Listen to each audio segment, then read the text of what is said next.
hawataanguka, bali wao wamngojeao Bwana watapata nguvu mpya. Watapanda juu kwa mbawa kama tai. Watapiga mbio wala hawatachoka, watakwenda kwa miguu wala hawatazimia. Bwana Yesu asifiwe. Jamani, Bwana Yesu asifiwe tena. Habarini za jioni ya leo. Tunamshukuru Mungu wetu kwa ajili ya uaminifu wake kwetu. Yeye hachoki kutuhudumia na siku zote anaendelea kutenda kazi katikati ya maisha yetu. Ndio maana kwa wema wake ametuleta tena jioni hii na kutuketisha katika nyumba yake ya sala, na hivyo jina lake litukuzwe sana. Ni washukuru wale waliotangulia, wahudumu wenzangu, waimbaji wa kwaya, yule aliyeimba nyimbo za Kristo mwanzoni. Bwana akubariki sana. Ni washukuru pia marafiki zangu Gospel Frames kwa kuwa mstari wa mbele katika juma hili. Tumekuwa nao asubuhi, tumekuwa nao jioni, nao Bwana adumu kuwatumia katika utumishi wao kwa njia ya uimbaji, na tunaombea baraka. Nipende kutambua uwepo wa wageni wetu kama wako katikati yetu. Ni wageni wamekuja kwa mara ya kwanza, sio washiriki wa kanisa la Waadventista, lakini wameona vyema kushiriki pamoja nasi jioni ya leo. Kama wapo katikati yetu, basi nina zawadi yao ambayo inatoka katika meza ya mhubiri na katika idara ya kaya na familia. Mahali mlipo mnaweza kunyosha mikono ili nisije kurudi na zawadi hizi nilizowaandalia. Hebu nione mikono ya marafiki hao kama wako katikati yetu. Nione mikono yao. Ninajaribu kutafuta, sijaona mgeni nje ya wageni ambao ni Waadventista wa Sabato. Nimshukuru mchungaji na wazee wa kanisa kwa ajili ya kuendelea kutuhudumia katika juma hili, kutoka katika miongozo ya ofisi ya wazee pamoja na mchungaji. Uwepo wetu mahali hapa umekuwa baraka kutoka kwenu, na nikili mimi binafsi ninabarikiwa na huduma zenu. Na kwa sababu ya muda wetu, basi niwaalike tena jioni ya leo katika nafasi nyingine ya kulisoma neno, wakati nikimsubiria rafiki yangu Mr. Soundman kufanya mambo yake kwenye hizi monitor. Ni kama hazijatulia sana leo, lakini naamini zitatulia kama ambavyo zilitulia asubuhi. Niwaalike katika somo letu jioni ya leo, katika mwendelezo wa masomo ambayo tumechagua kama case study zinazogusa maisha ya familia moja kwa moja, na wakati huo pia tunatazama katika jicho la kiroho ndani ya maisha ya familia hizo. Na jioni ya leo tutasoma kutoka katika kitabu cha Wafalme wa kwanza sura ya 17. Tufungue Biblia zetu.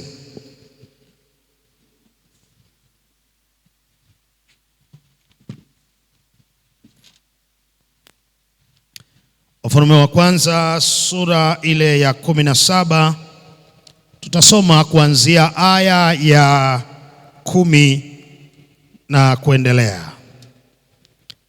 Tumekuwa na case study ambayo tumeipa title common inayoitwa mtanziko, dilema, mtanziko.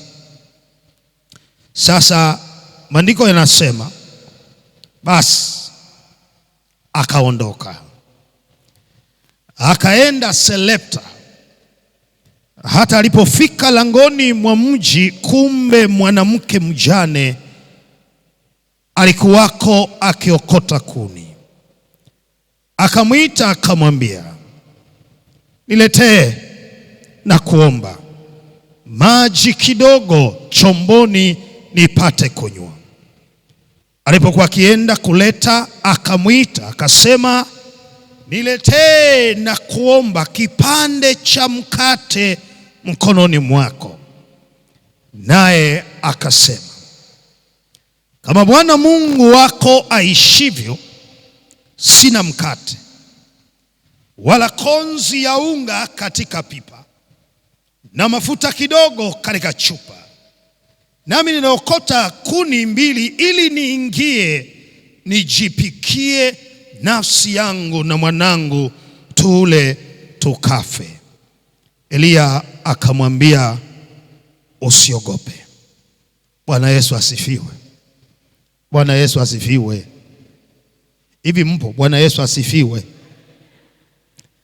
Enenda ukafanye kama ulivyosema, lakini unifanyie kwanza mkate kidogo ukaniletee, kisha ujifanyie nafsi yako na mwanao, kwa kuwa Bwana Mungu wa Israeli asema hivi, lile pipa la unga halitapunguka, wala ile chupa ya mafuta haitaisha, hata siku ile Bwana atakapoleta mvua juu ya nchi. Basi akaenda akafanya kama alivyosema Eliya, na yeye mwenyewe na Eliya na nyumba yake wakala siku nyingi. Lile pipa la unga halikupunguka, wala ile chupa ya mafuta haikuisha, sawa sawa na neno la Bwana alilolinena kwa kinywa cha Eliya. Bwana Yesu asifiwe. Soundman, leo mambo yamegoma. Niwekee tu iwe nyepesi rafiki yangu, wala usi huko, najua wanasikia vizuri, ila monitor tu hiyo iweke iwe tulie vizuri. Somo letu jioni ya leo lina kichwa cha somo kinachosema mtanziko katika nyumba ya mjane.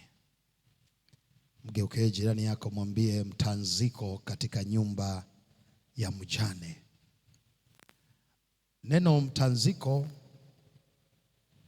ni dilema, ni mahala ambapo unajikuta uko katika maamuzi ya kuchagua kati ya mambo mawili yaliyoko mbele yako. Na hivyo neno hili tutalitumia sana, kwa sababu tunapoishi katika maisha haya tumeambiwa kuchagua. Chagueni hivi leo.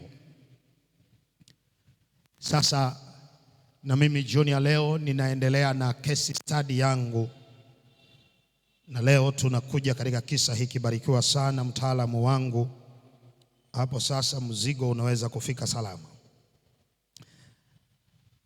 Tuombe. Baba na Mwenyezi Mungu muumba mbingu na nchi, mfalme,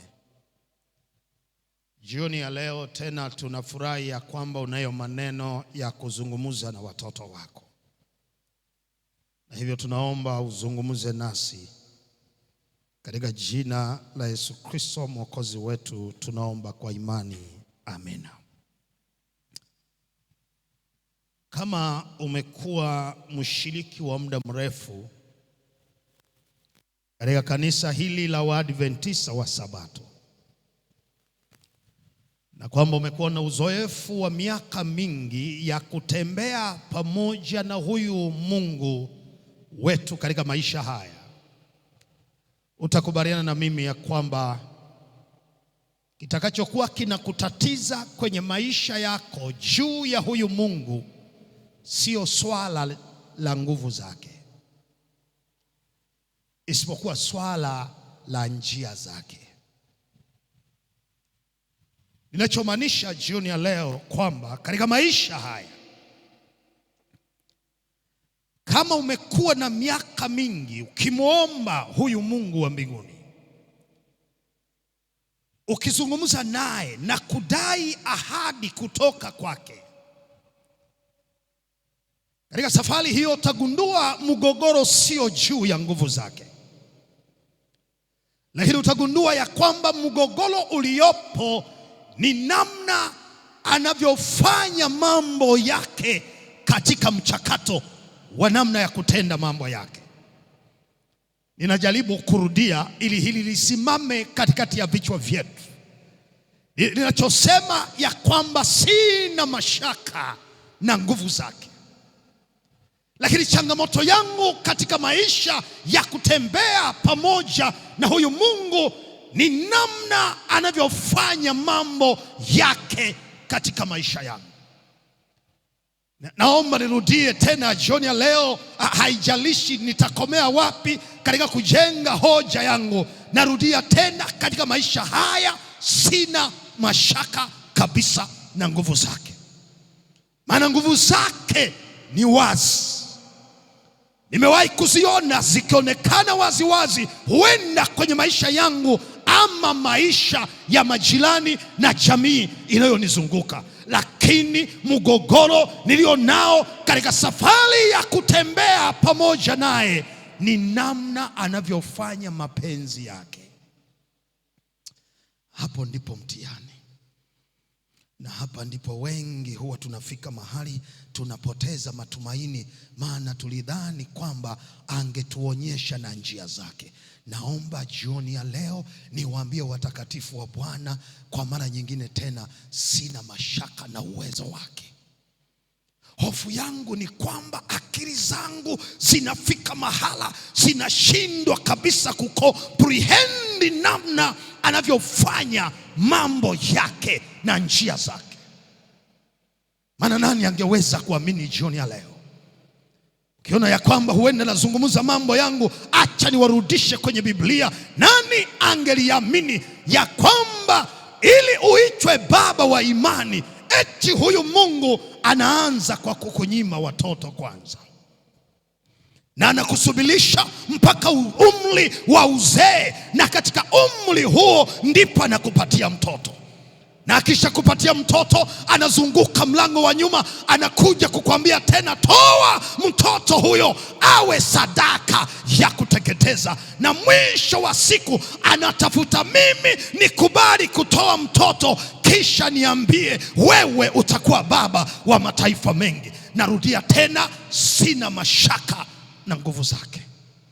Hofu yangu ni juu ya namna anavyofanya njia zake kwenye maisha haya. Maana nani angelijua ya kwamba ili uwe mtu ambaye Biblia itakushuhudia mwenye kumcha Bwana na uelekevu wa moyo, kwamba anaanza kuzungumza na shetani ya kwamba, je, shetani, umemwona mtumishi wangu Ayubu? Na kisha analitaja jina lako, na baadaye anaruhusu shetani aingie kwenye maisha yako, atese mwili wako, apoteze watoto wako, afyagie mali zako, na mwisho wa siku usimame useme, Bwana alitoa na Bwana ametwaa. Narudia tena, sina mashaka na nguvu zake. Hofu yangu ni juu ya namna anavyopitisha njia zake kutekeleza mapenzi yake. Maana ni nani angelijua ya kwamba ili uwe mtu wa pili katika mamlaka katika nchi ya Misri, kwanza unatakiwa uuzwe kama mtumwa, na kisha utupwe shimoni, hatimaye usingiziwe kubaka mke wa mtu, utupwe gerezani, usahaulike gerezani, na hatimaye uibukie kwenye ikulu ya mfalme. Narudia tena jioni ya leo, sina mashaka na nguvu zake. Shida niliyo nayo ni namna anavyotumia njia zake kutekeleza mapenzi yake. Na kama kuna mshiriki hajanielewa, narudia tena, nani angelijua?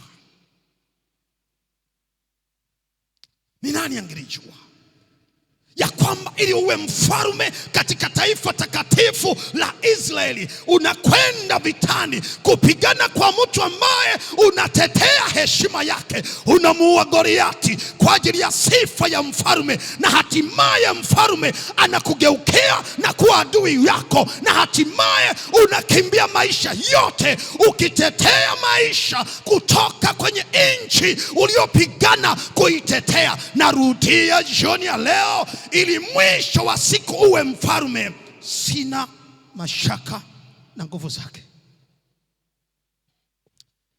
Jioni ya leo nataka tu kujihoji juu ya njia zake. Maana ni nani angejua kwamba wezaje kukuambia vuka twende ng'ambo ya pili, na anapomaliza kukuaga na panda mlimani na mnaanza safari, wakati akijua kabisa huko mbele kuna dhoruba mtakayokutana nayo itakayosheki maisha yenu, ili baada ya hapo ndipo atokeze juu ya maji akitembea na kuanza kuwauliza, mbona mliona shaka? Na kisha atulize dhoruba. Nataka niwaambie, wakati fulani sina mashaka na nguvu zake. Swali la msingi ni kwamba amenipa akili za kujifunza yeye ni nani kwenye maisha haya, lakini wakati huo kuna mambo huyafanya hata akili zangu haziwezi kuelewa.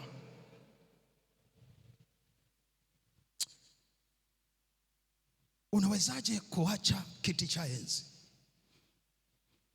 ukashuka mpaka kwenye matumbo ya mwanamke ambaye hajamjua mume, ukazaliwa katika mazingira haya ya dhambi, na hatimaye ukasimama msalabani, ukateswa tena uchi wa mnyama, ili tu umkomboe huyu mwanadamu ambaye yeye mwenyewe ndiye alijichanganya na kuasi katika maisha yake? Narudia tena, kulikuwa na ulazima gani wa wewe kufa ili umkomboe mwanadamu? Nataka niwaambie, sina mashaka na nguvu zake.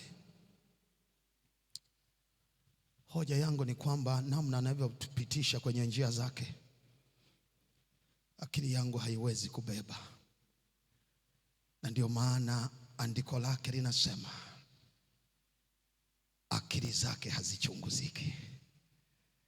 Yeye anajua, na akili zake ni nyingi mno, na uwezo wangu kibinadamu haiwezekani kuzijua siri za maisha yake katika enzi, vizazi na vizazi. Na kwa sababu hiyo ndicho kinachonifanya niamue kuishi kwa imani. Ni katika muktadha kama huo ndicho tunachosoma katika kitabu hiki. Kitabu cha Wafalme ni kitabu ambacho, kwa sababu ninazungumza na wasomi na wengine wananifuatilia hapa, ni kitabu ambacho kinaelezea maisha ya taifa takatifu la Israeli. Kitabu hiki wataalamu wa Biblia wanasema kilikuwa ni kitabu kimoja katika historia ya uandishi wake, lakini kwa sababu za kikanoni, wakati wanapanga ili kutengeneza vitabu 66, wataalamu wa kupanga kitabu wakatenganisha ili kufanya kitabu cha Wafalme wa kwanza na Wafalme wa pili. Na wanatenganisha kwa sababu moja tu peke yake, kutenganisha kati ya utawala ulioungana na utawala uliogawanyika. Na hivyo kitabu cha Wafalme wa kwanza kinaanza kumweleza mfalme huyu ambaye anaingia kwenye mgogoro wa kifamilia, mgogoro wa ndoa, kwa kuoa wanawake wengi, na wanawake hao wanabadilisha moyo wake, na wanapobadilisha moyo wake anamgeuka Bwana wa majeshi na kugeukia miungu migeni. Ndipo Bwana akasema, nitaupasua ufalme wako na kumpatia mtu mwingine. Na historia eleza, ndipo baada ya neno la Bwana kitabu hiki kinaweka mlengo wa ufalme uliogawanyika. Na ufalme uliogawanyika ndipo naanza kuwaleta wafalme. Wafalme wanakuja na kusimama, wanakwenda na kuja, wanakwenda na kuja, na hatimaye jioni ya leo tunasoma kisa cha mfalme anayeitwa Ahabu mwana wa Omri. Sema amina kama unanielewa. Unajua kuna wakati mzee wangu Shani, washiriki unahitaji wapeleke kidogo kwenye kitu kinachoitwa biblical background. Unawapeleka nyuma ya pazia ili walete kwenye hoja, maana kama huwezi kuwapeleka kule panapopikiwa, hawawezi kujua kilichoko mezani. Wanahitaji kuzunguka kwenda kumwona mpishi namna anavyounga mambo yake. Na jioni ya leo muniruhusu niwapeleke huko jikoni. Haleluya. Kuna mtu kama hajanielewa, narudia. Kwa sababu hiyo mfalme Ahabu alipotawala, Biblia inasema akatawala kutoka kwa baba yake, akaingia kwenye ikulu yake. Na alipoingia kwenye ikulu yake, akatazama mataifa yaliyokuwa yanamzunguka, yale yenye nguvu. Akaamua kwenda kuweka amani. Akatoka kwenye taifa lake takatifu, ambalo wakati huo makao yake yalikuwa kule Samaria, akaenda mpaka nchi ya kipagani, nchi inaitwa Sidoni na Tiro. Akaenda akamkuta mfalme wa nchi ile anaitwa Ishibari. Sema Ishibari. Mfalme Ishibari alikuwa na binti mrembo nyumbani mwake anaitwa Yezebeli. Ili kuweka amani kwa mfalme kati ya taifa hili la kipagani na taifa la Mungu aliye hai, mfalme huyu Ahabu akaamua kutwaa binti kutoka kwa Ishibari, na bibi mama anaitwa Yezebeli. Binti mrembo, ukimwona ni kama wa kiroho. Akakubali kuolewa na mfalme wa taifa takatifu la Mungu aliye hai. Na unajua alipoanza kuolewa, akaomba favor kwamba kwa kuwa tunatoka huku Sidoni na tunakwenda katika nchi ya Mungu aliye hai, ninaomba mnipatie favor ya kubeba vitendea kazi vya ibada ya Mungu wangu. Akabeba visanamu, akabeba mafungashio ya ibada ya sanamu, akayasafirisha kutoka Tiro na Tidoni, akaja nayo mpaka kwenye ikulu ya mfalme. Naomba hapa twende vizuri, nifuatilie, maana background ya leo inatosha tu kutusaidia kuelewa. Na kwa sababu humu ina mgogoro wa kifamilia, nitakukaribia baadaye. Sasa binti alipofika hapa kwenye ikulu, mfalme Ahabu baba yake alikuwa amejenga ikulu nyingine inaitwa ikulu ya Yezreeli. Yezreeli ilikuwa ni capital city ya pili, ambapo palace ya mfalme ilikuwa inapatikana. Lakini makao makuu yalikuwa kule Samaria, ambapo ndipo headquarter ya nchi. Na sasa akafika kwenye hii ikulu ndogo, akamwingiza baby mama humo, mahali ambapo ni taifa takatifu, mahali ambapo maamuzi ya kuliongoza taifa la Mungu aliye hai yanapotolewa, mahali ambapo wazee washauri wa mfalme wanapotolea mashauri yao, mahali ambapo makuhani wa Mungu aliye hai wanatoa ushauri kwa ajili ya kuliongoza taifa.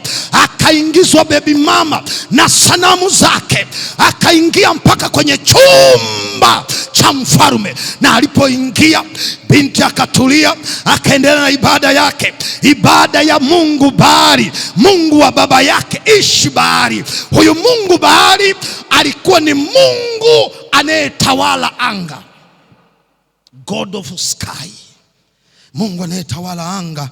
Na kwa sababu alikuwa anatawala anga, basi alipewa title ya pili, ni Mungu wa uoto wa asili, God of vegetation. Lakini pia alikuwa ni Mungu of fertility, Mungu wa rutuba. Ndiye ambaye alikuwa anatawala. Ametoka kule Sidoni, ameingia kwenye taifa takatifu ndani ya ikulu ya mfalme. Hebu angalia hiki kinachotokea. Unajua yule binti akaanza kucheza na moyo wa mfalme, akaanza kumhubiri, akapanua utume kutoka familia ya kipagani, akauleta utume ndani ya taifa la Mungu aliye hai. Unajua nazungumza na vijana ambao hawajaoa wala kuolewa. Jioni ya leo nataka niwakumbushe, Biblia ilishasema zamani za kale, usifungiwe nila na wasioamini. Na sasa binti akaanza kuhubiri dini.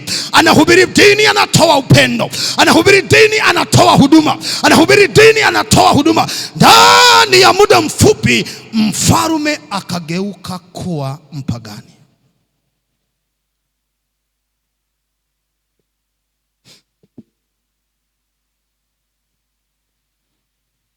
Halafu binti akamwambia, sasa mzee, tunataka hata wa hapa Ikulu nao wawe na hii dini. Mfalme akatoka kwa maelekezo. Taifa lote likaamuliwa, badala ya kumwabudu Mungu aliye hai, limwabudu Mungu Baali. Na haikukomea hapo. Viongozi wa dini wote wakaamuliwa, ni amri ya kuabudu Mungu Baali na wala sio Mungu Elohim ama Yehova. Commentator wa Biblia wanasema, na Biblia imekomenti inasema, ndani ya muda mfupi taifa lote likawa na ibada ya kipagani isipokuwa waaminifu 7,000 peke yake, ambao nao katika kutunza dini ya Mungu aliye hai wakaitunza katika mazingira ya kificho mno. Maana binti aliyeingia kama malaika nyumbani amegeuka kuwa shetani mzima mzima, na ndiye anayetoa maelekezo. Unamwabudu Mungu, wanakata shingo. Unamwabudu Mungu, wanakata maisha yako. Nataka niwaambie watakatifu wa Bwana, katikati kwa kuasi kwa taifa namna hii, katika giza zito namna hii, ndipo anatajwa mtu ambaye Biblia haielezi historia yake. Anatajwa, anaitwa Eliya Mtishibi. Haleluya kanisa. Naomba nihubiri jioni ya leo ili nikusaidie kuelewa mwamba huyu ambaye Mama White anaandika katika kitabu cha Wafalme na Manabii kile cha Kiingereza, aya ya ukurasa wa 119 aya ya kwanza. Anasema Eliya Mtishibi akatoka katika nchi ya milima ambayo inaelekea mashariki mwa Yordani. Mwanaume mwenye imani, mtu wa maombi, ana maneno machache peke yake, anaonekana katika makorido ya mfalme, na Biblia imeandika kwa makini. Haielezi familia yake, haielezi elimu yake, haielezi hata kwamba alikuwa na watoto wangapi, haielezi kwamba ameoa au alikuwa hajaoa. Lakini Biblia inasema anaonekana kwenye korido za kuingia katika paresi hii ya Yezreeli, akasimama tena mbele ya ikulu ya mfalme kuelekea kiti cha enzi cha mfalme. Na ndipo akanyosha mkono wake akasema, kama Bwana Mungu aishivyo, huyu Mungu ninayemtumikia, ambaye ninasimama kueleza habari zake, mvua haitanyesha miaka 3.5. Kuna mshiriki bado hajanielewa, naomba hapa nitulize kidogo ili nimsaidie mtu kuelewa. Eliya anasimama mbele ya kiti cha enzi cha Mungu Baali, aliyetawala, mwenye mamlaka, mwenye uwezo, na anasimama mbele ya kiti chake. Anasema, kwa kuwa katika miaka hii inaonekana Mungu aliye hai amekufa. Habari njema ni kwamba ninakuja kumtangaza yuaishi na yuko hai. Haleluya.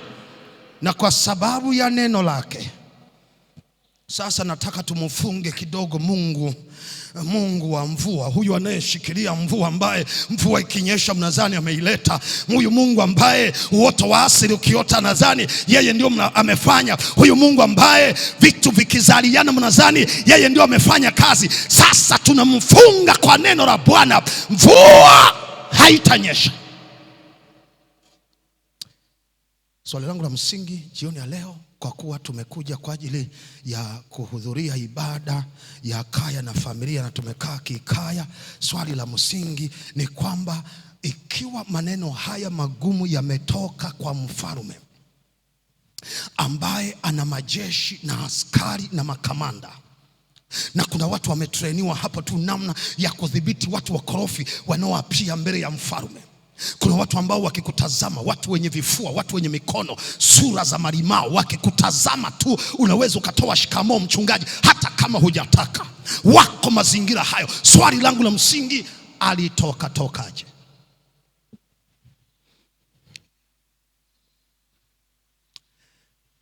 Unajua kuna shida, washiriki huwa wanaharakisha kusoma Biblia. Wakisoma anaharakisha mzee kwenda kutafuta hela. Kajuma mzee katakuwa kidogo kana boost akili. Ili urudi unaweka kituo polepole unapoenda kusoma. Mgeukie jirani yako mwambie sasa kuna kitu hapo nahitaji utulie. Mchungaji anahitaji utulie leo, wala sina mzigo sana, nataka tu kidogo tupite mahala fulani ili utulie. Haleluya.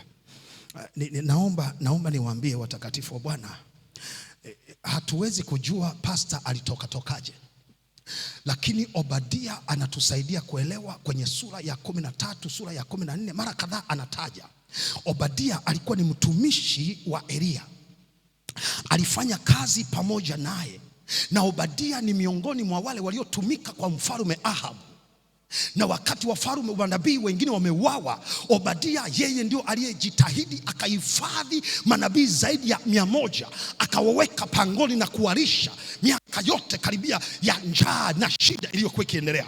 Sasa Obadia anatusaidia kuelewa kwamba ni nini kilichotokea. Anasema wakati Obadia wanakutana na Elia, wakati Ahabu amemwagiza Obadia, nenda katafute maji mahala kote ili tuone namna tunavyoweza kunywesha hawa farasi wa mfalme waliobakia. Njaa imetandika, maji yamekauka. Na Obadia anakwenda njiani, anakutana na Elia, anamwambia bwana wangu ni wewe, mfalme anakutafuta, atakuua. Na ndipo Elia akamwambia, miaka 3.5 niliyosema imeisha, rudi kwa mfalme, mwambie nataka kuonana naye kwenye kilima cha Karmeli. Obadia ndipo anaeleza siri ya namna Elia alivyokuwa anafanya. Anasema nitauawa, maana nitakwenda kumwambia mfalme, na nikiisha kwenda ndipo Roho wa Bwana atamtwaa bwana wangu asionekane tena, na kwa sababu hiyo nitapoteza maisha. Kwa lugha nyingine ni kwamba wakati amemaliza Elia kutoa unabii wake, Roho wa Bwana akaja kwake, Elia akasepa. Sasa Biblia inasema alipomchukua, Roho wa Bwana akampeleka eneo moja linaitwa Kerithi. Wangapi tuko pamoja? Wangapi tuko pamoja? Leo tunahangaika, tuna background kidogo, alafu baadaye nitakuwa natupia hoja 2-3 za kifamilia hapa ndani. Akamchukua eneo linaitwa Kerithi, akaenda kumweka hapo kwa muda wa miezi 6. Na alipokaa hapo, Biblia inasema maji yakakauka baada ya miezi 6. Ndipo Roho wa Bwana akaja tena akamchukua, akampeleka eneo linaitwa Selepta. Akafika kule Selepta, akamkutanisha na mwanamke mjane ambaye ndio mada yetu ya siku ya leo. Sasa naomba hapa nikusanye mafaili haya ili mtu mmoja anielewe jioni ya leo. Safari ya Elia imeanza kwenye capital city inaitwa Yezreeli. Ametoa neno la Bwana, amemaliza kutoa neno la Bwana, Roho wa Bwana akamchukua akampeleka kwenye eneo la pili linaitwa Kerithi. Akakaa miezi 6. Roho wa Bwana akamchukua akampeleka eneo linaitwa Selepta. Sasa washiriki, pasa unahitaji rudie ili waweze kuelewa, maana wanatofautiana namna ya kuelewa. Wanaoelewa haraka na wanaoelewa kidogo, na kwa sababu ya wale wanaoelewa kidogo narudia tena jioni ya leo. Kuna mtu hajanielewa. Na maanisha akamchukua akaenda Yezreeli. Neno Yezreeli maana yake God who sows, yani Mungu anayepanda. Kwa lugha nyingine, amemchukua nabii wake akampeleka kwenda kupanda neno lake. Haleluya. Alipomaliza kupanda, Biblia inasema akamtwaa tena akampeleka Kerithi. Sasa neno Kerithi maana yake ni cut down. Neno Kerithi maana yake ni separation. Naomba hapa niunganishe haya maneno ambayo ndio yamebeba ujumbe jioni ya leo. Akampeleka eneo linaitwa separation. Amempeleka kwenda kupanda. Ametoka kwenye kupanda, Biblia inasema akampeleka kwenye utengo, kwenda kuwa separated. Hataona mtu, hataona ndugu, hataona marafiki, hataona biashara, hataona miradi, hataona chakula. Mahali hapa amemweka, na Biblia inasema ili alishwe na mnyama ana ndege ambaye ni najisi, anaitwa kunguru. Ninachotaka hapa unielewe, ameenda kupanda sawasawa na neno la Bwana. Amemaliza kazi yake kwa uaminifu. Ameeleza yote aliyotumwa na Bwana. Amefanya utume kwa uaminifu.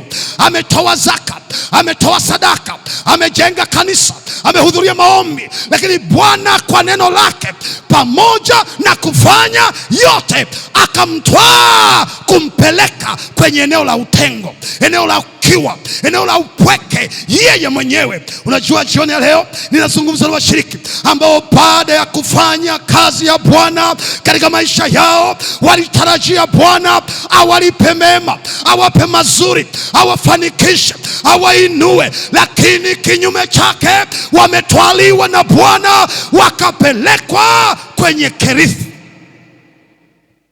mahali ambapo ni utengo, mahali ambapo ni upweke, kwenye utengo wa uchumi, kwenye utengo wa umasikini, kwenye utengo wa ndoa, kwenye utengo wa kilio, kwenye utengo wa misiba. Wamebaki wenyewe, hakuna anayewatembelea. Naomba niwaambie watakatifu wa Bwana, sio kwa sababu umefanya baya, sio kwa sababu umefanya baya, sio kwa sababu umetenda dhambi. Ni mapenzi ya Bwana kukupeleka Kerithi katika maisha yako. Anajua mwenyewe hatima ya maisha yako. Kaa kwa kutulia, kaa kwa kutulia, kaa kwa kutulia, kaa kwa kutulia. Mama, umekuja kanisani, umeomba kwa uaminifu, umetoa na zaka, umetoa na sadaka, kwenye maombi Jumatano upo, lakini bado Bwana amekuchukua akakupeleka kwenye utengo wa familia. Mme wako haeleweki, hakuna amani, hakuna furaha, hakuna upendo, hakuna amani, wala kutembea pamoja hakuko. Tulia mama, tulia mama, narudia, tulia mama, tulia mama. Hivi mpo? Narudia, tulia. Haleluya. Rafiki yangu, ulimwoa yule mwanamke, tena ulimwoa kwa maombi, ukasema Bwana nipatie mke mwema, na ukaenda hatua ya pili, ukataka na ishara, ukachukua mahindi ukapanda, ukaweka majina ya wale uliowaona. Kuna Magdalena, kuna Neema na kuna Lucia. Ukasema atakayechipuka haraka, huyo ndio wa kwangu Baba. Na Mungu ni mwaminifu, akakupa neema, akawahi kuchipuka, ukaanza maisha. Mwaka wa kwanza, mwaka wa pili, neema haeleweki, haji kanisani, hahudhurii maombi, haendi kwenye ibada. Ukimwambia hiki anafanya kile. Umeingia kwenye Kerithi. Naomba utulie.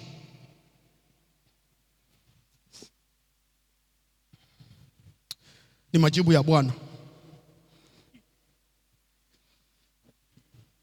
Naomba utulie. Ulimwoa mlimbwende, ukasema atakuchomoa kwenye maisha, maana ulimuona na bidii wakati hujamuoa. Umekioa hicho chuma, kikaanza maisha na wewe. Umefungua mradi huu ukaferi, ukaweka mradi wa pili ukaferi, ukamfungulia wapi ukaferi. Umempatia duka la M-Pesa, akapita na hela zote. Na mbaya zaidi, akachukua mpaka na utambulisho wako, akaenda kwenye SACCOS huko, amekuweka mpaka bondi huko. Jina lako liko kwenye SACCOS, biashara zako ziko kwenye SACCOS. Alishapeleka kisirisiri, alishakupeleka huko, na unaomba na kulia. Sikiza nikwambie jioni ya leo, usijinyonge, tulia.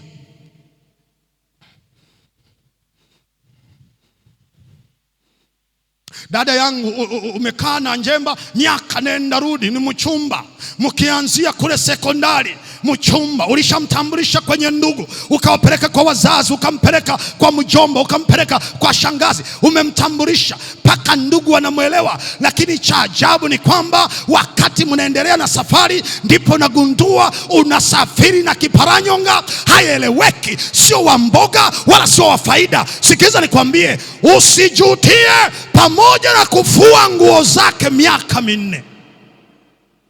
Na kupendekezea jioni ya leo, tulia. Uko Kerithi, nataka kautengo kidogo, nataka kaupweke kidogo hapa. Na Mungu ni genius hapa Kerithi, anataka kukufundisha kitu. Angalia, Elia anapelekwa Kerithi, anakaa Kerithi miezi 6. Na Elia alikuwa ni mtu wa kiroho. Mama White ameandika vizuri, anasema alikuwa ni mtu wa maombi na mtu wa imani. Usingeweza kumconnect na ndege najis, maana kunguru kwa mujibu wa tamaduni za Agano la Kale ni mnyama najis. Usiguse mwili wake, usiguse kile, yani mzoga wake, wala hautaki kula nyama yake. Lakini kitu cha ajabu, Biblia inaniambia ndipo akawa mtengaji kwa muda wa miezi 6. Anatenga asubuhi, anatenga na jioni. Jifanye wa kiroho ufe.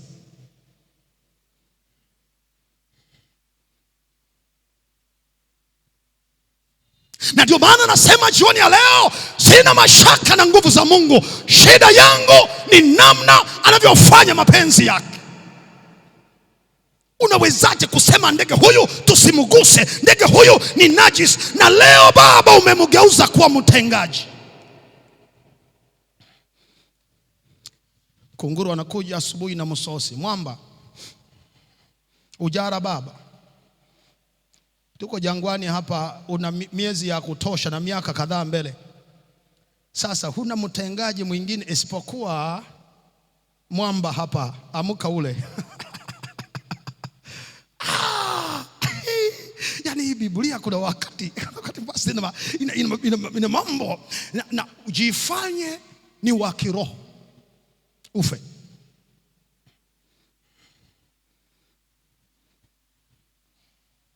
Elia kwa sababu aliyeleta kutenga ni amekuja kwa neno la Bwana. Haleluya. Akapiga msosi. Nataka tu niwaambie watakatifu wa Bwana, Elia alikuwa kwenye shule. Unajua kwa nini? Maana safari yake ya miaka 3 inatakiwa iende Sarepta. Naomba hapa nipige hatua ninapokwenda kuhitimisha somo langu jioni leo.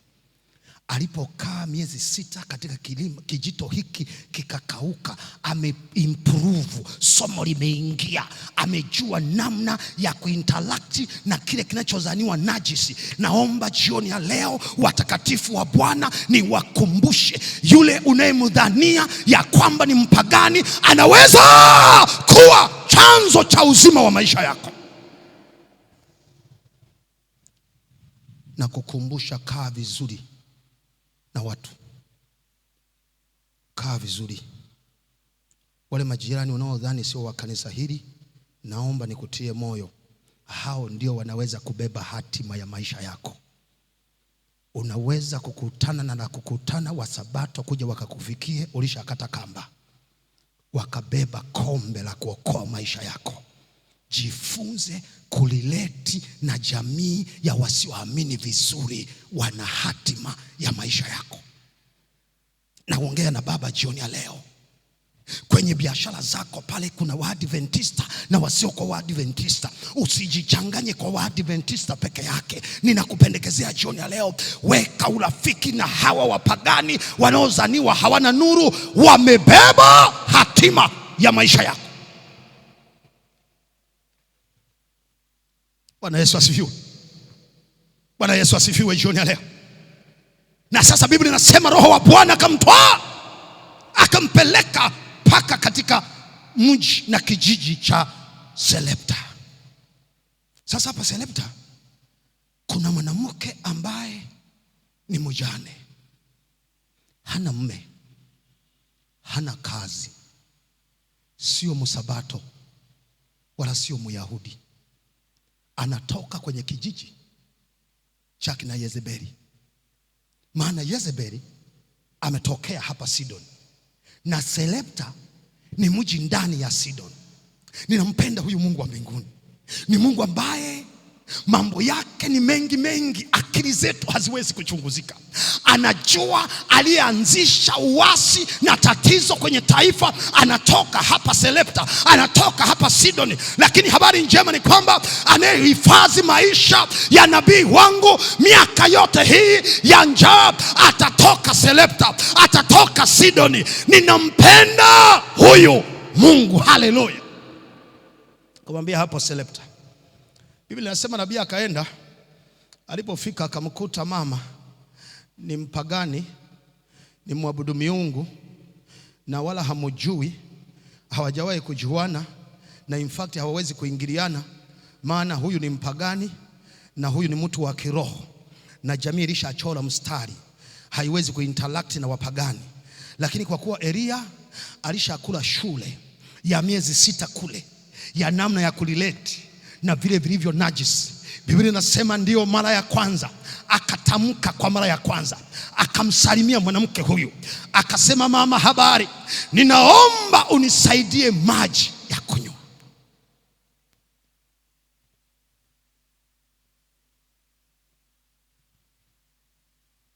Na maji ya kunywa yatapatikana Sarepta. Na hapa Sarepta atakaa miaka 3. Ametoka kwenye utengo, ameletwa katika kijiji kinaitwa Sarepta. Neno Sarepta maana yake ni refinery, maana yake ni moto wa mtakasaji, ni tanuru, mahali ambapo impurities zote zitasafishwa. Bwana Yesu asifiwe. Jamani, Bwana Yesu asifiwe. Kuna mtu hajanielewa, narudia tena ili anielewe. Mungu wetu ni genius kiasi kwamba pamoja na kazi njema mnayofanya hapa Magomeni, kuna wakati kwa mapenzi yake anaweza kuruhusu moja twende Sarepta. Na Sarepta ni kwenye tanuru, kwenye moto, tukatakaswe, tukasafishwe. Tunaweza kutakaswa kwa magonjwa. Magonjwa yakabisha hodi kwenye familia zetu, yakabisha hodi asubuhi na jioni, tukawa tunashinda Muhimbili, tunashinda Mloganzila, pamoja na kwamba ni watoto wa Yesu, pamoja na kwamba tunafanya kazi kubwa ya utume.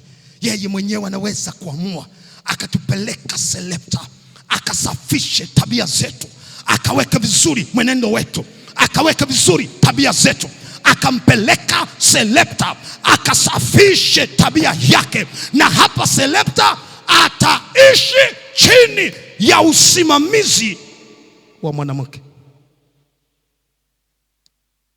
Sina mashaka na nguvu zake. Mgogoro wangu ni namna anavyotekeleza mapenzi yake. Maana ninajiuliza, Baba, ni wewe uliyeruhusu mme wa huyu mama alale mauti. Amebaki na mtoto mchanga, mtoto mdogo. Na kwa mujibu wa tamaduni za Mashariki ya Kati wakati ule, kwa kuwa baba ndio mtafutaji wa riziki, akipoteza maisha, aliyetakiwa kutafuta riziki alikuwa ni mtoto mkubwa wa kiume. Na kama mtoto huyo hayupo, mama kwa kuwa alikuwa ni mama wa ndani, hana msaidizi na angekuwa masikini kabisa. Na leo Biblia inaonyesha mama huyu, angalia anachokifanya, ameokota kuni 2 peke yake, na amebakiza unga kwenye ujazo wa mkono wake na mafuta kidogo kwenye chupa yake, na anakwenda kupika kwa mara ya mwisho ili alione jua kwa mara ya mwisho, na hata aliona tena, maana mauti inamwongojea mbele yake. Sasa swali langu ni hili, Baba, wewe ni Mungu ambaye unajali na kulinda familia za watoto wako. Umeruhusu mume wake afariki, umeruhusu maisha duni, umeruhusu umaskini, umeruhusu asiwe na mali, umeruhusu asiwe na chakula, na leo unamwongezea kipande cha mwanaume mwingine ili aweze kumtunza na kumlisha. Sina mashaka na nguvu zake. Hoja yangu ni namna anavyofanya mapenzi yake. Na sasa kipande cha baba kinafika, kinamwambia mama, habari yako, naomba nipatie maji ninywe.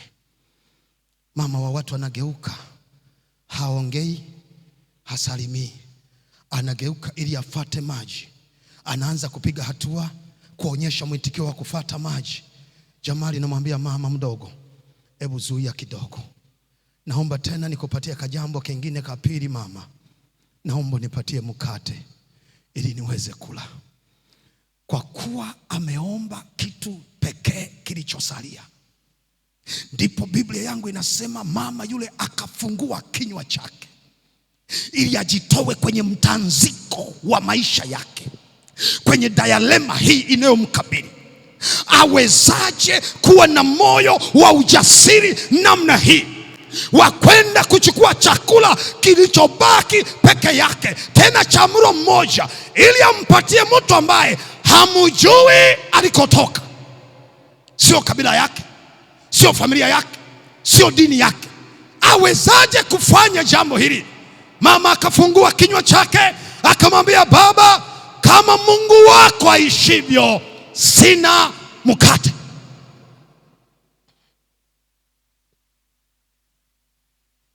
Na nampenda mama, anazungumza ukweli, maana ndani hana mkate. Kilichobaki, imebaki ni unga kidogo. Anataja, angalia mlolongo, anasema isipokuwa moja, ninaokota kuni zangu mbili, nina unga kidogo unaotosha mkono wangu, na tatu, na tumafuta kidogo. Na hii combination ndio tunakwenda kutupa jaribio la mwisho. Hatuna uhakika wa fedha, hatuna uhakika wa unga, hatuna uhakika wa mafuta. Tunakwenda ili tunapokula, mimi na mwanangu tutaagana kwa mara ya mwisho, na maisha yetu yatafikia mwisho. Mama anapozungumza, jamani, namwambia mama, umenena vyema. Hata mimi ninajua ulichosema umesema kweli.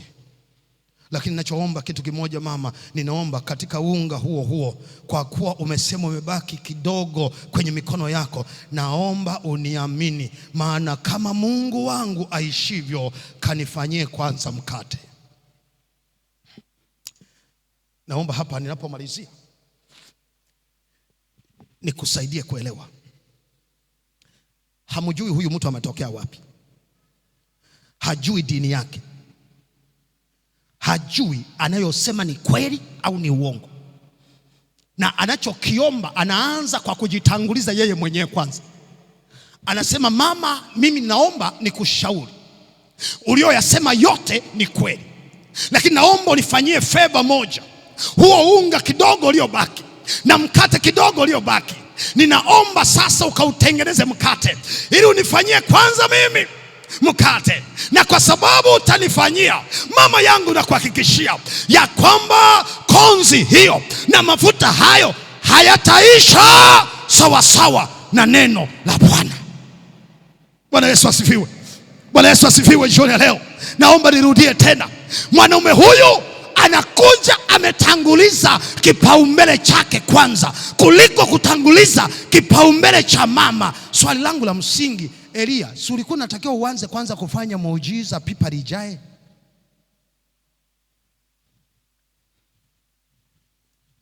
Kwa nini kumuingiza mama wa watu kwenye majaribu? Akauchote unga, aende kwanza kupika, halafu humo ndani wakati anapika anatengeneza msosi wa wewe kwanza ule, na ndipo yeye na familia yake, ndipo yale yatakayotokea, ndipo yatakayowatunza. Swali la msingi, kama angechota na unga ukaenda ukaisha, angeishishije? Lakini nataka niwaambie, nimependa uamuzi alioamua yule mama. Mama akasema, kama Mungu wako aishivyo, nitakwenda. Biblia yangu inamalizia inasema, akaenda akachota unga wake uliobaki katika debe lake la unga. Wakati anajaza kwenye mkono wake, anainua juu ili kwenda kuweka kwenye frampeni kuanza kutengeneza mkate. Biblia yangu inaniambia akastaajabu kugundua mahali alipochotea unga, kuna unga bado umebakia, sawa sawa na kipimo cha konzi yake. Akaenda akapika, akachukua na mafuta, akamimina kutengeneza mkate. Mafuta yaliyomiminika, mama akastaajabu kwenye chupa ile, kiwango kile kile cha mafuta kimebakia. Unajua, akaenda kutenga kwa Elia. Alipokwenda kutenga kwa Elia, Biblia inasema mama akarudi kwenye pipa lake, akachota tena unga kwenye konzi yake, akajaza kwenye mkono wake, akaweka kwenye frampeni. Mama akasema, kwa kuwa tulikuwa tunakula mara ya mwisho, acha nirudie tena ni uchote. Alipochota akastaajabu, konzi ya unga nyingine imebakia mahali pake, akaweka kwenye frampeni, akamimina mafuta yakaendelea kubaki. Unajua mama sasa akapika mlo wa kwanza, baada ya muda mlo wa pili, baada ya muda siku ya tatu, baada ya muda mwezi wa pili, baada ya muda mwezi wa 4, kila kienda kwenye pipa. Unga bado umebaki kiwango kile kile.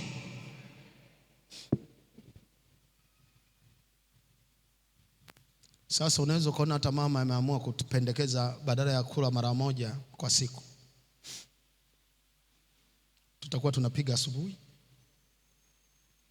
halafu tunaiomba njaa ije, tunastua mchana, tena tunaiomba njaa ikam, tunastua na jioni. Kuna mshiriki hajanielewa.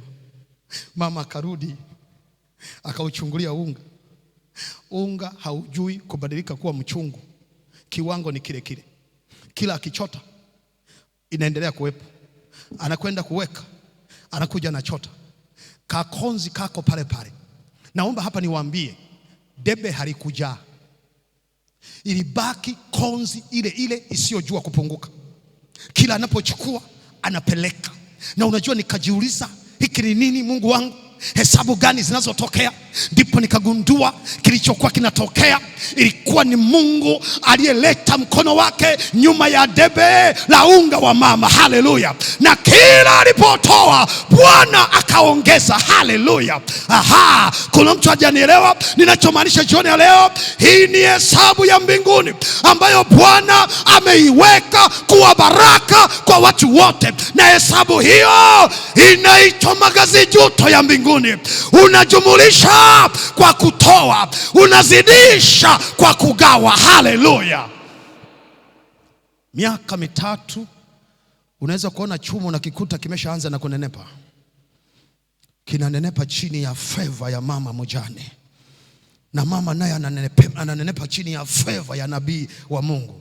Nataka niwaambie ninapomalizia mgogoro wa mtanziko wa mjane ni kwamba kwenye haya maisha, mama yangu mjane, ninakutia moyo ya kwamba Mungu wetu wa mbinguni hatanyamaza milele, atakusikia. Yeye ni baba wa wajane, atasimama pamoja na wewe, na kwa sababu hiyo mtegemee yeye siku zote. Haleluya!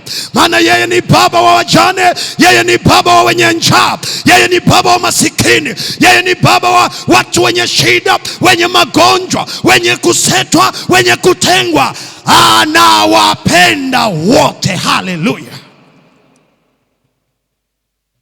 Paka miaka 3 ilipoisha na mvua iliporejea, ndipo Elia akatoka kwenye nyumba ya yule mjane. Sasa swali la kutawanyikia wakati tunakwenda, kila mmoja atajiuliza, maana akili za kuhubiriwa unajumulisha na za kwako. Swali la msingi, angekuwa Elia leo anaishi kwenye nyumba ya mama mmoja mjane,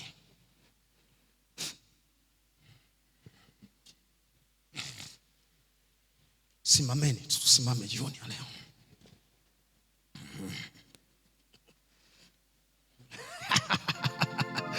na kuna mashemasi na kuna viongozi, kuna wanaitwa spiritual police wa kanisa, magangwe wanaojua kuspy out, wanagundua kwamba mtumishi wa Mungu aliye hai kwa jina lolote atakaloitwa anaishi katika nyumba ya mjane.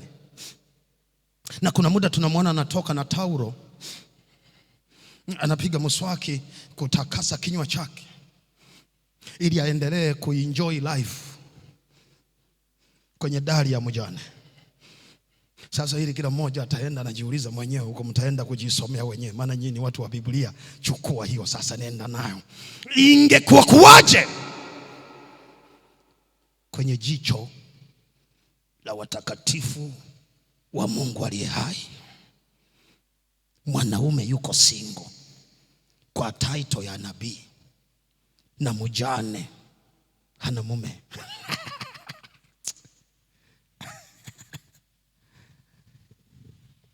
Sina mashaka na nguvu zake. Changamoto yangu, akili zangu zimeshindwa kuchunguza njia zake. Na kwa nini amefanya hivyo? Ametuficha njia zake. Maana kama tungelizijua, pasingehitajika kuwa na imani kwenye maisha yetu. Tungejua mchoro wake anavyochora. Lakini kwa sababu hatujui njia zake, ninashukuru kwamba inahitajika imani ili tuweze kusafiri katika maisha haya. Jioni leo kuna mtu anasema, baba, ninajua ya kwamba huenda niko Kerithi. Katika ndoa yangu niko Kerithi. Kwenye biashara yangu niko Kerithi.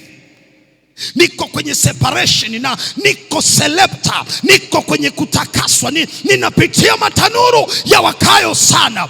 Kila siku maisha yangu yanaporomoka siku kwa siku. Naomba Baba unisaidie jioni ya leo. Nisaidie katika mlango wa biashara yangu. Nisaidie katika ujane wangu. Nisaidie kwa watoto wangu. Nisaidie kwa mke wangu. Baba, naomba unisaidie. Nina jambo binafsi, naomba Baba mbingu ziingilie kati jioni ya leo. Kama unasema hivyo, piga hatua hapa. Dakika zangu zimeshaisha, piga tu hatua hapa. Njoo tu mbele hapa na tutakwenda kuomba. Unasema katika juma hili la familia, leo kuna mtanziko wa maisha ya ujane, ya maisha ya upweke, maisha ya peke yako, maisha ya bila mfariji kwenye maisha yako. Na kwa sababu yeye ni baba wa wajane, baba wa wafariji, atasimama katikati ya maisha yako. Tembea mbele.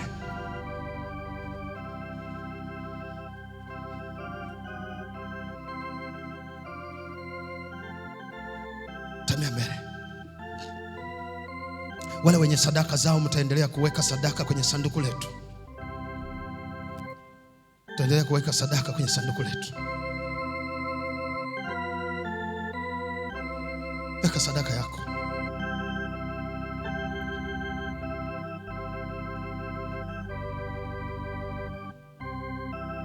Kesho tutakuwa na mtazamo mwingine tena. Tutakuwa na case study nyingine ya mjane part 2. Bwana Yesu asifiwe. Tutasafiri kwa series tu hapa, wala hitaji kuwa na mambo mengi. Yani tutakwenda kesho, tunaangalia mjane part 2, na somo letu litakuja tena kwa namna nyingine, na mtanziko utakuwepo tu tena. Dilema. Maana ndoa zetu ziko kwenye dilema, ziko kwenye shida, ziko kwenye mtanziko. Kila mtu anatamani kuamua kwa njia yake, na kwa sababu hiyo tunatafuta yeye atakayesimama kuamua kwa ajili ya maisha yetu. Na sio mwingine, ni mzee wa kujumulisha kwa kutoa na kuzidisha kwa kugawa. Yani mama anapochota unga, wakati anautoa, mzee wa siku anauongeza. Wakati anaugawa, mzee wa siku anauzidisha. Na ndivyo atakavyofanya katika mapenzi yako na katika maisha yako. Unachotakiwa wewe, amini tu, wala usiogope. Usiogope. Usiogope. Na kutia moyo jioni ya leo, mama yangu usiogope, baba yangu usiogope. Katika mtanziko unapojikuta uko njia panda, huna namna ya kufanya, unashindwa ufanyeje, baki njia kuu kwa kusikiliza sauti ya Bwana. Lakini baadaye nimejifunza kitu hapa, wakati tukiwa hapa, Roho ananiambia, mchungaji kasema haka, na waambia kuna faida kunyosha mkono kwa wacha Mungu na watakatifu wake. Maana mama huyu anapata assurance ya kuishi miaka mingine mbele, kwa sababu tu amenyosha mkono wake kugusa mtumishi wa Bwana aliye hai. Na Bwana wabariki kwa kile mnachofanya kwenye maisha yenu. Jioni ya leo nimwombe tena pastor wetu atupeleke kwenye maombi. Tupeleke kwenye maombi.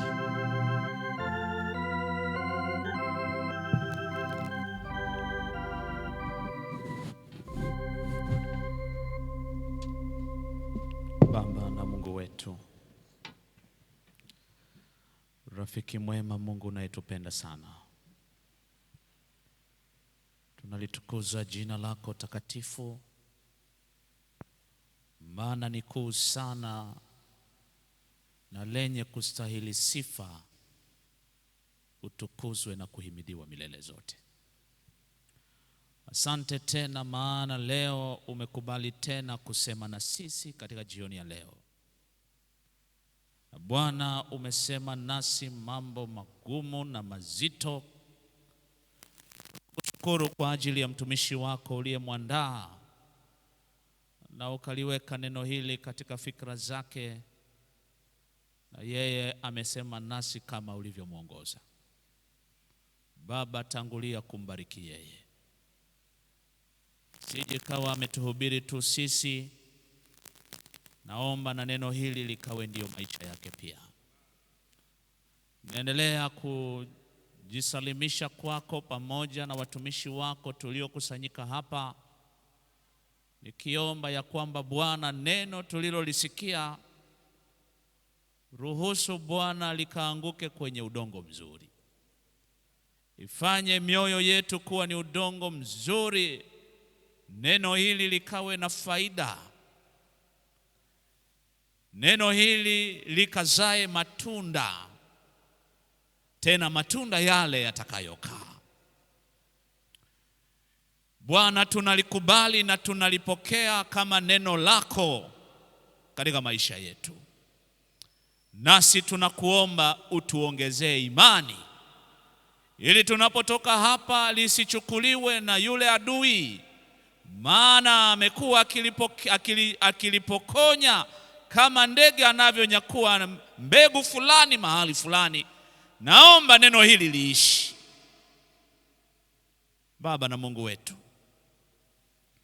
awali ya yote tutatangulia kutusamehe. Tusamehe pale tulipopungua, maana tuna changamoto nyingi sana. Kila aliyesimama hapa Bwana ana changamoto yake. Ninaomba uturehemu, tuhesabie haki yako tu kwa Yesu Mwokozi wetu.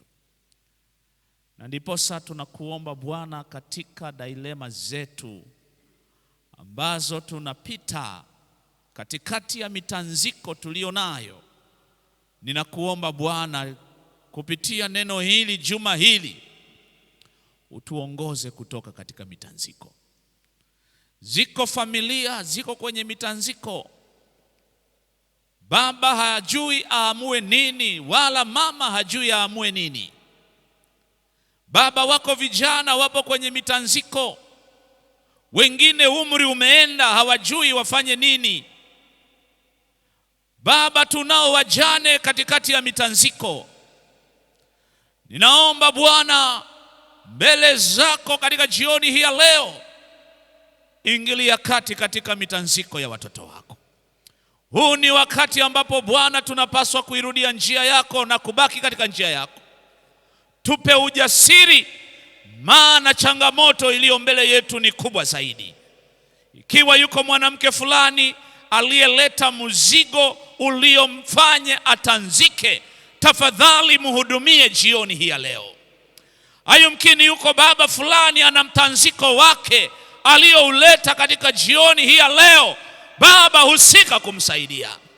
Ikiwa yuko kijana fulani aliyeusalimisha mtanziko wake, wenda ni mtanziko wa fumbo, ni nani atakayekuwa mwenzi wake wa maisha, tafadhali Bwana, mpokee kijana huyo ukamhudumie. Wengine tunayo mitanziko ya uchumi, tafadhali Bwana utuhudumie. Wengine tuna mitanziko ya maisha magumu, tafadhali Bwana utuhudumie. Ikiwa ulimhudumia yule mama mjane katika umasikini wake, ukampa zawadi ya maisha ya miaka 3 asiyoyajua, ninaamini ya kwamba unaweza kumhudumia mtoto wako hapa kwa njia zako. Baba, tusaidie jioni ya leo. Wasaidie watoto wako jioni ya leo. Hata zile barua zilizoletwa zimeandikwa, zingine zimebeba machozi. Baba, tafadhali usika kuwasaidia watoto wako. Wengine wameleta magonjwa, husika kuwasaidia watoto wako. Bwana, ninakuomba utusaidie jioni ya leo. Zaidi ya yote likumbuke kanisa la Magomeni. Wakumbuke waumini wake wote, wale walioko hapa, wale ambao wako mbali wakifuatilia katika mitandao. Baba, hata wengine wako nje ya nchi. Popote ambapo kuna mshiriki wa kanisa hili, ninaomba baraka na ziwe juu yake. Baba, ninaomba hata kwa ajili ambao sio washiriki, kanisa lako lililotandaa kila mahali, naomba Baba husika kuwasaidia watoto wako. Wako wengine kwa mapenzi mema sio waumini wa kanisa hili, lakini wameendelea kupokea baraka kupitia mitandao. Popote walipo, Bwana kawakumbuke, ukawape baraka zako. Zaidi ya yote tunaomba amani katika taifa hili. Baba, furaha hii tunayoipitia, uzoefu huu wa kulisikia neno lako, ni kwa sababu tunayo amani. Naomba Bwana uendelee kuruhusu amani iendelee kulitawala taifa hili. Ninajua haitadumu kipindi hiki ambacho ingalipo, tusaidie kuifurahia. Tusaidie kukutangaza katika kipindi hiki cha amani. Hivyo ninaendelea kuleta uongozi wa taifa hili la Tanzania. Mama yetu Samia Suluhu, endelea kumtunza, endelea kumpa maono, endelea kumpa hekima, na ukampe mahitaji yote, ukiwasaidia na wasaidizi wake, ili nchi hii itawalike, na zaidi sana amani ikae, na watu wako tuendelee kukutangaza. Baba, tunaendelea kuomba kwa ajili ya wale ambao hawajasikia kweli zako. Baba, tunaomba uwasaidie na kuwapa muujiza wa kukutana na injili yako. Hata kupitia juma hili, naomba Bwana, yule ambaye amekata tamaa na neno lako laweza kumpa faraja na kumuisha tena, naomba Bwana ruhusu injili yako ipenye. Hata nasi uliotupatia ujumbe huu, tusaidie, tusinyamaze, tuwapelekee ndugu zetu habari hizi njema. Tutakuwa na sabato ya wageni siku ya Jumamosi. Ninaomba Baba kwa ajili ya huduma hiyo njema, naomba kama tulivyonyosha mikono ya kwamba tutawaleta marafiki zetu, tutawaleta majirani zetu. Ninaomba Bwana juma hili likafanyike kuwa baraka, na watoto wako wengi wakapate kupokea baraka hizo kwa utukufu wa jina lako. Baba, tunanyamaza kimya jioni ya leo. Kubali kututakasa kwa neno lako. Tubatize kwa Roho wako Mtakatifu. Tuongoze na kutuongezea imani, na zaidi ya yote tuandae kwa uzima wa milele ulio karibu sana. Ni katika jina la Yesu Mwokozi wetu tumeomba na kuamini. Amen.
Jamani, Bwana wabariki. Siku ya kesho kutwa tutakuwa na ajenda ya wanaume. Kwa hiyo tutazungumza kiume, na somo letu litagusa maisha yanayoanguka chini ya mikono ya mwanaume. Alhamisi tutakuwa na ajenda inayogusa wanawake. Somo letu litahitaji kuwainua wanawake katika umalikia wao, na hivyo tunaendelea kualika. Karibu na Bwana atubariki.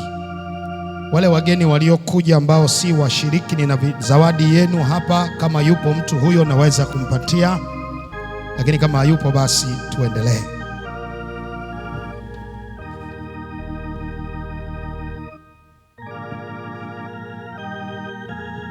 Tunapenda kuwashukuru wote wale ambao wameungana pamoja nasi online. Tunaamini kabisa kwamba wamebarikiwa na Mungu awabariki sana. Basi huo ndio mwisho wa program zetu siku hii ya leo. Tunawakaribisha tena kesho tufike saa 11:30, ni vipindi vyetu tutakuwa tunaanza. Basi Bwana atembee pamoja nanyi hadi hapo kesho, kwa jina lake Yesu. Amen.